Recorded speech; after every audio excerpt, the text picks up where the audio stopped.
Members of the jury, I thank you for your attention during this trial. Please pay attention to the instructions I'm about to give you. You don't have to take notes. I'm sending a copy of these instructions back with you. In this case, Mark Sievers is accused of first-degree murder. Murder in the first degree includes the lesser crimes of murder in the second degree and manslaughter, all of which are unlawful. A killing that is excusable or was committed by the use of justifiable deadly force is lawful. If you find Teresa Sievers was killed by Mark Sievers, you will then consider the circumstances surrounding the killing in deciding if the killing was first-degree murder or was murder in the second degree, manslaughter, or whether the killing was excusable or resulted from justifiable use of deadly force. The killing of a human being is justifiable homicide and lawful if necessarily done while resisting an attempt to murder or commit a felony upon the defendant, or to commit a felony in any dwelling house in which the defendant was at the time of the killing. The killing of a human being is excusable and therefore lawful under any one of the following three circumstances. 1, when the killing is committed by accident and misfortune in doing any lawful act by lawful means with usual ordinary caution and without any unlawful intent. Or 2, when the killing occurs by accident and misfortune in the heat of passion upon any sudden or sufficient provocation. Or 3, when the killing is committed by accident and misfortune resulting from a sudden combat, if a dangerous weapon is not used, and the killing is not done in a cruel or unusual manner. Dangerous weapon is any weapon that taking into account the manner in which it is used, is likely to produce death or great bodily harm. I now instruct you on the circumstances that must be proved before Mark Sievers may be found guilty of first-degree murder or any lesser included crime. To prove the crime of first-degree premeditated murder, the state must prove the following three elements beyond a reasonable doubt. 1, Teresa Sievers is dead. 2, the death was caused by the criminal act of Mark Sievers. And 3, there was a premeditated killing of Teresa Sievers. An act includes a series of related actions arising from and performed pursuant to a single design or purpose. Killing with premeditation is killing after consciously deciding to do so. The decision must be present in the mind at the time of the killing. The law does not fix the exact period of time that must pass between the formation of the premeditated intent to kill and the killing. The period of time must be long enough to allow reflection by the defendant. The premeditated intent to kill must be formed before the killing. The question of premeditation is a question of fact to be determined by you from the evidence. It will be sufficient proof of premeditation if the circumstances of the killing and the conduct of the accused convince you beyond a reasonable doubt of the existence of premeditation at the time of the killing. An issue in this case is whether Mark Sievers did not act with a premeditated design to kill because he acted in the heat of passion based on adequate provocation. In order to find the defendant did not act with a premeditated design to kill because he acted in the heat of passion based on adequate provocation, there must have been a sudden event that would have suspended the exercise of judgment in an ordinary reasonable person, and a reasonable person would have lost normal self-control and would have been driven by a blind and unreasoning fury, and there was not a reasonable amount of time for a reasonable person to cool off, and a reasonable person would not have cooled off before committing the act that caused the death, and Mark Sievers was in fact so provoked that he did not cool off before he committed the act that caused the death of Teresa Sievers. If you have a reasonable doubt as to whether the defendant acted with a premeditated design to kill because he acted in the heat of passion based on adequate provocation, you should find him not guilty of first-degree premeditated murder. To prove the crime of criminal conspiracy, the state must prove the following two elements beyond a reasonable doubt. 1, the intent of Mark Sievers was the offense of murder would be committed.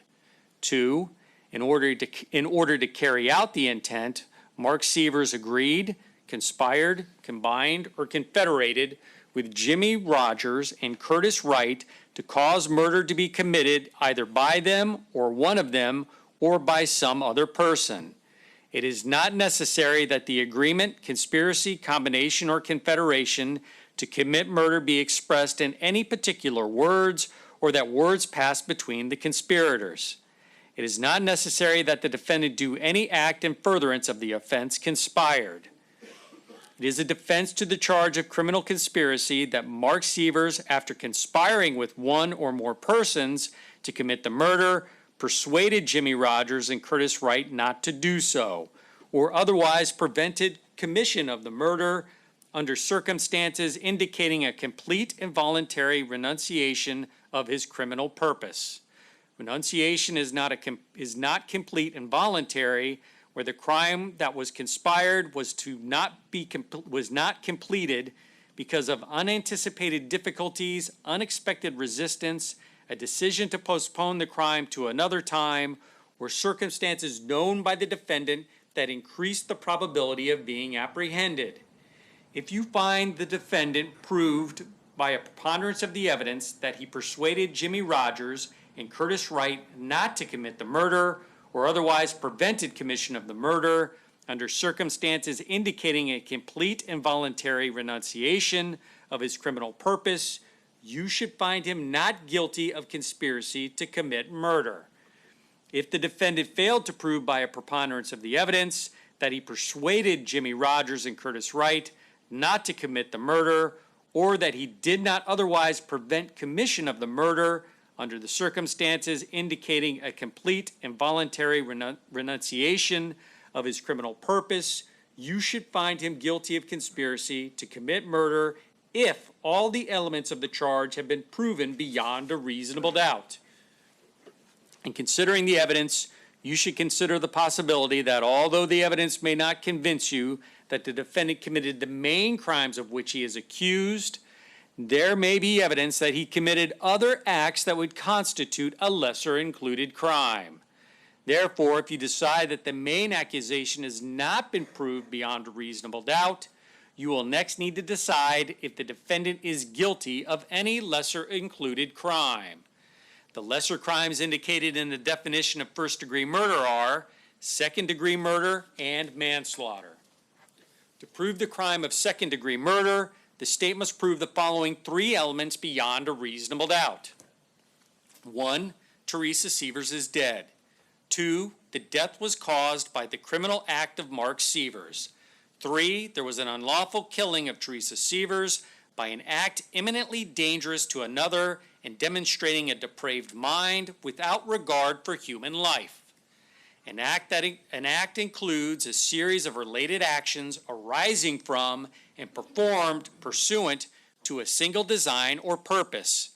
An act is imminently dangerous to another and demonstrating a deprived mind if it is an act or series of acts that a person of ordinary judgment would know is reasonably certain to kill or do serious bodily harm to another, and is done with ill will, hatred, spite, or an evil intent, and is of such a nature that the act itself indicates an indifference to human life. In order to convict of second-degree murder, it is not necessary for the state to prove the defendant had an intent to cause death. To prove the crime of manslaughter, the state must prove the following two elements beyond a reasonable doubt. 1, Teresa Sievers is dead.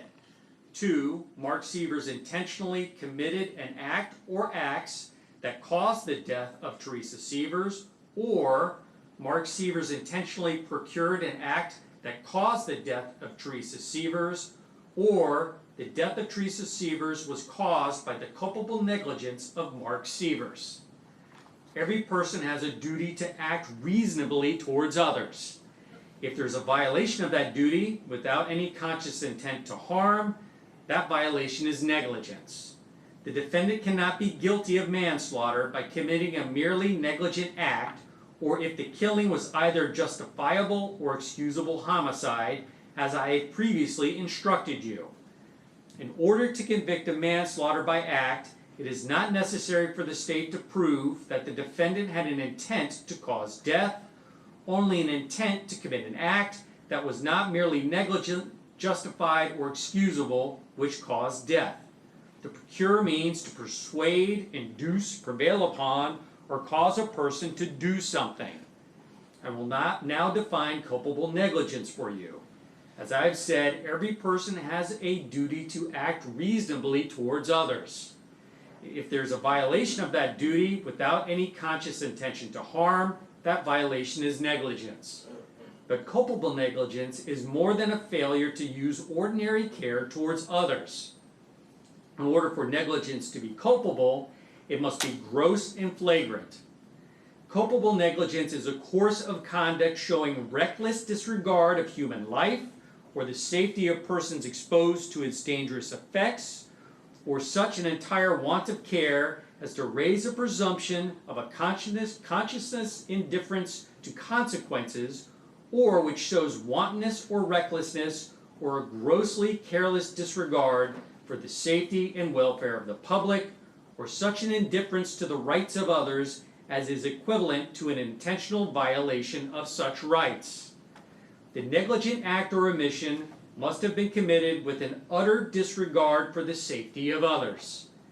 Culpable negligence is consciously doing an act or following a course of conduct that the defendant must have known or reasonably should have known was likely to cause death or great bodily harm. If the defendant helped another person or persons commit a crime, the defendant is a principal and must be treated as if he had done all the things the other person or persons did if the defendant had a conscious intent that the criminal act be done, and the defendant did some act or said some word which was intended to and which did incite, cause, encourage, assist, or advise the other person or persons to actually commit the crime. To be a principal, the defendant does not have to be present when the crime is committed. This instruction regarding principals does not apply to the conspiracy charge. If the defendant paid or promised to pay another person or persons to commit a crime, the defendant is a principal and must be treated as if he had done all of the things the person who was promised or received the money did if the defendant had a conscious intent that the criminal act be done, and he made or promised the payment in exchange for the commission or promised to commit the crime or to help commit the crime, and the crime was committed by Curtis Wayne Wright or Jimmy Rogers. To be a principal, the defendant does not have to be present when the crime is committed.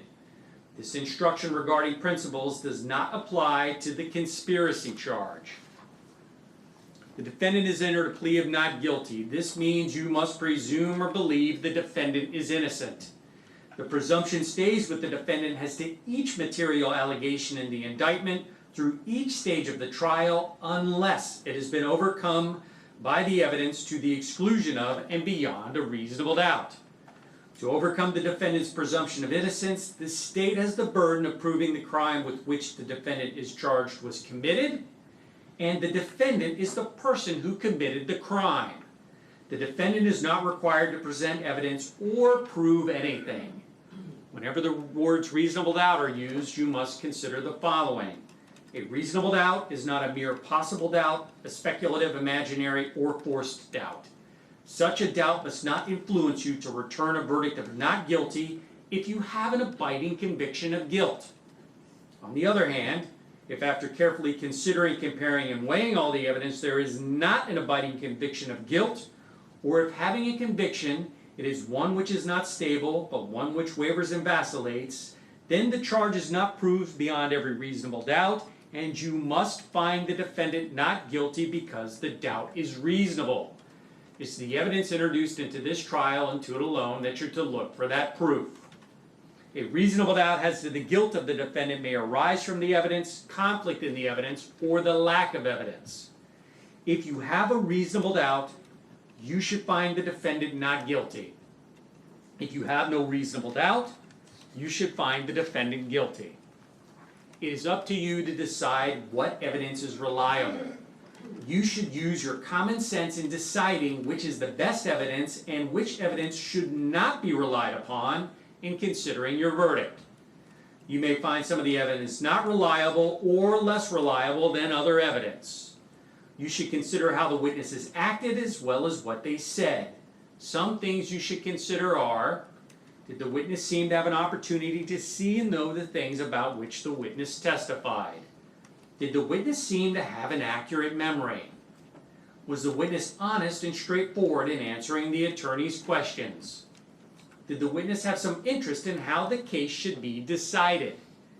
Does the witness's testimony agree with the other testimony and other evidence in the case?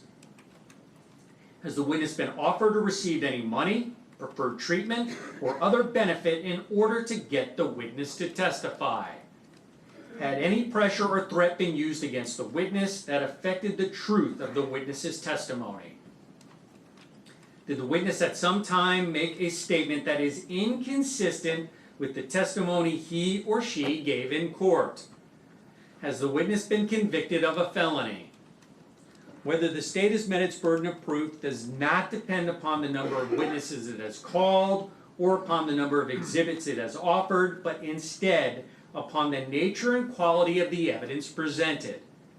The fact that a witness is employed in law enforcement does not mean that his or her testimony deserves more or less consideration than that of any other witness. Expert witnesses are like other witnesses with one exception. The law permits an expert witness to give his or her opinion. However, an expert's opinion is reliable only when given on a subject about which you believe him or her to be an expert. Like other witnesses, you may believe or disbelieve all or any part of an expert's testimony. You must consider the testimony of some witnesses with more caution than others. For example, a witness who claims to have helped the defendant commit a crime may have a reason to make a false statement in order to strike a good bargain with the state. This is particularly true when there is no other evidence tending to agree with what the witness says about the defendant. So while a witness of that kind may be entirely truthful when testifying, you should consider his testimony with more caution than the testimony of other witnesses. However, if the testimony of such a witness convinces you beyond a reasonable doubt of the defendant's guilt or other evidence in the case does so, then you should find the defendant guilty. It is entirely proper for a lawyer to talk to a witness about what testimony the witness would give if called to the courtroom. The witness should not be discredited by talking to a lawyer about his or her testimony. You may rely upon your own conclusion about the credibility of any witness. A juror may believe or disbelieve all or any part of the evidence or the testimony of any witness. The Constitution requires the state to prove its accusations against the defendant. It is not necessary for the defendant to disprove anything, nor is the defendant required to prove his innocence. It is up to the state to prove the defendant's guilt by evidence. The defendant exercised a fundamental right by choosing not to be a witness in this case. You must not view this as an admission of guilt or be influenced in any way by his decision. No juror should ever be concerned that the defendant did or did not take the witness stand to give testimony in the case. A statement claimed to have been made by the defendant outside of court has been placed before you. Such a statement should always be considered with caution and be weighed with great care to make certain it was freely and voluntarily made. Therefore, you must determine from the evidence that the defendant's alleged statement was knowingly, voluntarily, and freely made. In making this determination, you should consider the total circumstances, including, but not limited to, whether when the defendant made the statement, he had been threatened in order to get him to make it, and whether anyone had promised him anything in order to get him to make it. If you conclude the defendant's out-of-court statement was not freely and voluntarily made, you should disregard it. These are some general rules that apply to your discussion. You must follow these rules in order to return a lawful verdict. You must follow the law as it is set out in these instructions. If you fail to follow the law, your verdict will be a miscarriage of justice. There is no reason for failing to follow the law in this case. All of us are depending upon you to make a wise and legal decision in this matter. This case must be decided only upon the evidence that you've heard from the testimony of the witnesses and have seen in the form of exhibits and evidence and these instructions. This case must not be decided for or against anyone because you feel sorry for anyone or are angry at anyone. Remember, the lawyers are not on trial. Your feelings about them should not influence your decision in this case. Your duty is to determine if the defendant has been proven guilty or not in accord with the law. Whatever verdict you render must be unanimous. That is, each juror must agree to the same verdict. Your verdict should not be influenced by feelings of prejudice, bias, or sympathy. Your verdict must be based on the evidence and the law contained in these instructions. Deciding a verdict is exclusively your job. I cannot participate in that decision in any way. Please disregard anything I may have said or done that made you think I preferred one verdict over another. You may find the defendant guilty as charged in the indictment or guilty of such lesser included crimes as the evidence may justify or not guilty. If you return a verdict of guilty, it should be for the highest offense that has been proven beyond a reasonable doubt. If you find that no offense has been proven beyond a reasonable doubt, then of course your verdict must be not guilty. The verdict must be unanimous. That is, all of you must agree to the same verdict. Only one verdict may be returned as to each crime charged. The verdict must be in writing, and for your convenience, the necessary verdict form has been prepared for you. It is as follows. The verdict form is 2 sheets of paper. It has first-degree murder, and it has A, B, C, and D. Once you have a unanimous verdict, you will check only one of those boxes. A reads the defendant is guilty of first-degree murder. B reads the defendant is guilty of second-degree murder. C reads the defendant is guilty of manslaughter. D reads the defendant is not guilty. The second sheet is as follows. It has conspiracy, and there's an A and a B. And once you have a unanimous verdict, you'll only check one of those boxes. A reads the defendant is guilty of conspiracy. B reads the defendant is not guilty. There's a spot for the foreperson to print their name and sign the form and date it on your return to the courtroom. A separate crime is charged in each count of the indictment, and although they've been tried together, each crime and the evidence applicable to it must be considered separately and a separate verdict returned as to each. A finding of guilty or not guilty as to one crime must not affect your verdict as to the other crime charged. In just a few moments, you'll be taken to the jury room by the bailiff. The first thing you should do is to choose a foreperson who will preside over your deliberations. The foreperson should see to it that your discussions are carried on in an organized way and that everyone has a fair chance to be heard. It is also the foreperson's job to sign and date the verdict form when all of you have agreed on a verdict and to bring the verdict form back to the courtroom when you return. During deliberations, jurors must communicate about the case only with one another and only when all jurors are present in the jury room. If a juror goes to the restroom, the deliberation should stop until the juror returns. You are not to communicate with any person outside the jury about this case. Until you've reached a verdict, you must not talk about this case in person or through the telephone, writing, or electronic communication, such as a blog, Twitter, email, text message, or any other means. Do not contact anyone to assist you during your deliberations. These communication rules apply until I discharge you at the end of the case. If you become aware of any violation of these instructions or any other instruction I have given in this case, you must tell me by giving a note to the bailiff. Many of you have cell phones, tablets, laptops, or other electronic devices here in the courtroom. The rules do not allow you to bring your phones or any of those types of electronic devices into the jury room. Kindly leave those devices on your seats or the front rail where they'll be guarded by the bailiff while you deliberate. If they're already in the back, you can give them to the bailiff when you go back, and they'll bring them out here and put them on the rail. If you need to communicate with me, send a note through the bailiff. If you voted, do not disclose the actual vote in the note. If you have a question, I'll talk with the attorneys before I answer, so it may take some time. You may continue your deliberations while you wait for my answer. I will answer any questions, if I can, in writing or orally here in open court. During the trial, items were received into evidence as exhibits. You may examine whatever exhibits you think will help you in your deliberations. The exhibits will be sent into the jury room with you when you begin to deliberate. I can't send back any videos or audio. There's no way for you to play that in the back. If you want to hear or see any of those items, just let the bailiffs know, and you can come out and listen or watch as much as you would like and as many times as you'd like. I can't send back anything that's marked as a biohazard. That would include many things that were picked up from the scene, as well as any clothing items.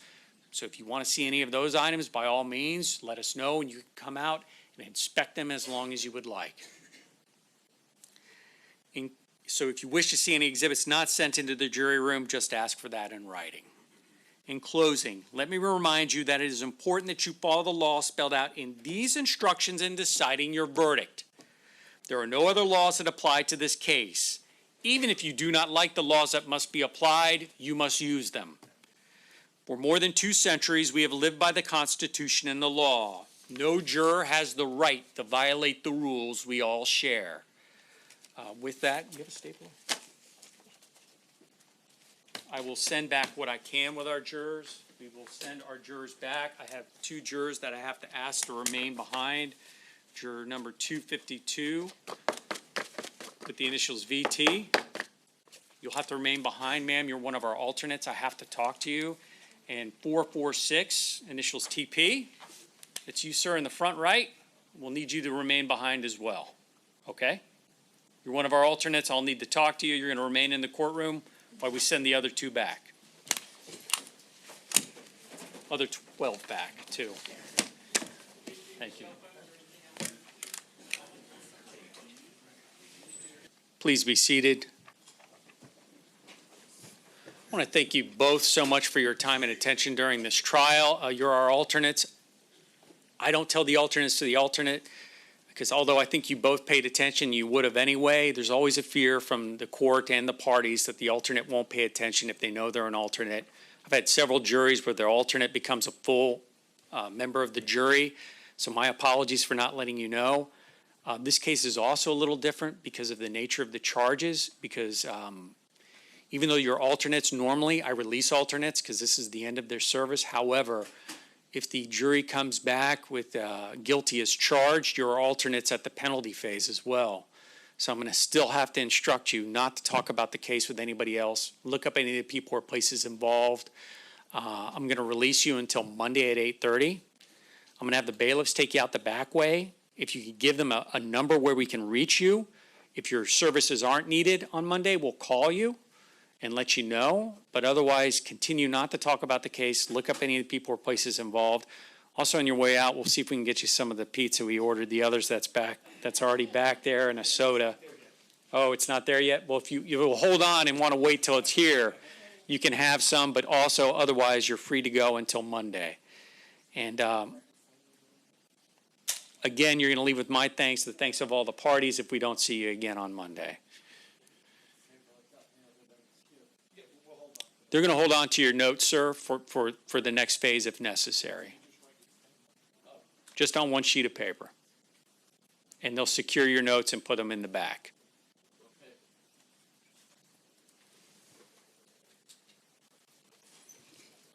Thank you so much.